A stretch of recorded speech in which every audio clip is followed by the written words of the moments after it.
The girl was horrified to discover that her younger sister was being led up a strange staircase by an old man. Her sister seemed to be under some sort of spell, completely unresponsive.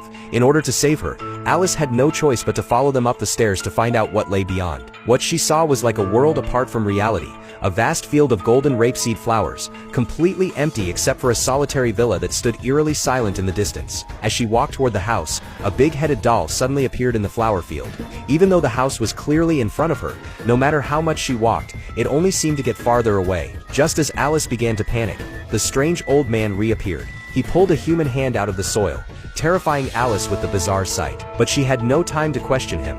Her only focus was finding her sister. Alice continued toward the house. Inside, her sister was being forced to have lunch with the old man's family. But their food wasn't normal. It was human flesh. Despite seeming mentally unstable, the sister showed extraordinary willpower. Even though she was starving, she would only eat flesh from her own body. Then, in the middle of the vast flower field, 3 mysterious doors suddenly appeared. Alice chose one and stepped through, only to find herself facing the front door of the villa again. Just then the big-headed doll popped out, scaring Alice into a panicked run. The doll gave chase. Alice rushed into a room and slammed the door shut. The doll began slamming against it furiously. Cornered and trembling, Alice watched as the door burst open,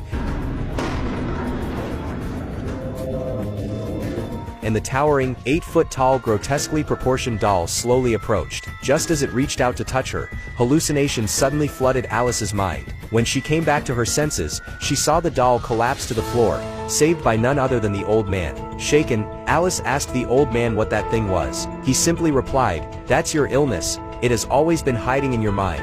And just like that, the old man brought Alice into the strange household too. Her now clear-headed sister tried to stop her, but it was no use.